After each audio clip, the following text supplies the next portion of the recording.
Hey gang, got a quick tip today just regarding the 90-90 base position here, and more specifically a hip transfer from this position. So just kind of a quick technique breakdown for you.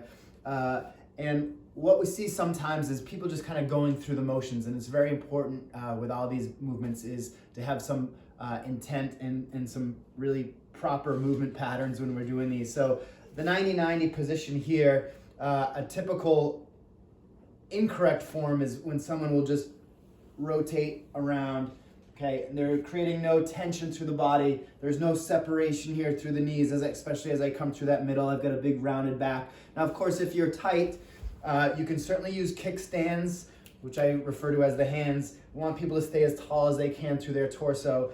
And I like to cue it as, kind of treat it as two separate movements in a sense when we go from this position to the other. So if I were to cue this in a class or with a client, I'd say our goal from this 90-90 position is just to get in this position, just face the other direction. And we're gonna do that by kind of breaking it down, like I say, into two different parts. So part one, we're gonna take that trail leg, pivot off the foot here, and drive this knee back behind us as far as we can. If it barely gets up, that's fine. If it opens up to the other side, to the floor, that's great as well. But they're just actively opening that up as far as they can. Okay, so I'm active here. Then once this leg won't go any further, then I'm going to transfer through, kind of sit up as tall as I can, actively drive those knees apart, and then I'll finish by bringing this leg down. So you can see I'm in that same position. Now I'm just facing the other direction. I've got my 90-ish degrees at the knees, and I'm all set up. So again, break it down into two parts. Part one,